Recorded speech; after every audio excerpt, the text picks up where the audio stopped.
আজ সকাল 8টা থেকে ভোটের গণনা শুরু হয়েছে। ইতিমধ্যে বিভিন্ন জায়গায় জয়ী হয়েছে তৃণমূল প্রার্থীরা। এখনো পর্যন্ত যা খবর পাওয়া যাচ্ছে তাতে তৃণমূল কংগ্রেস 42টি আসনের মধ্যে পেয়েছে 29টি আসন, বিজেপি পেয়েছে 12টি আসন, অন্যদিকে কংগ্রেস পেয়েছে 1টি আসন এবং এখনো অবধি খাতা খুলতে পারেনি সিপিআইএম। দেখে নেব এক নজরে কোন কোন জায়গায় জয়লাভ করেছে তৃণমূল কংগ্রেস।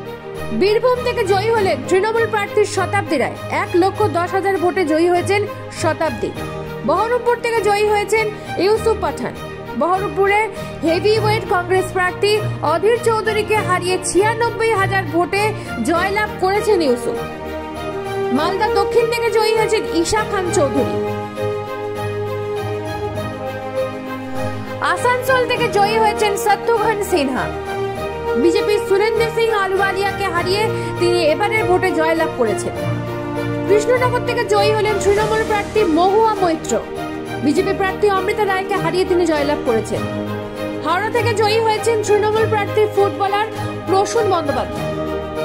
বর্ধমান দুর্গাপুর লোকসভা কেন্দ্র থেকে হেভিওয়েট বিজেপি প্রার্থী দিলীপ ঘোষকে পরাজিত করে জয়ী হলেন তৃণমূল প্রার্থী প্রাক্তন বিশ্বকাপ জয়ী ক্রিকেটার কীর্তি আজাদ।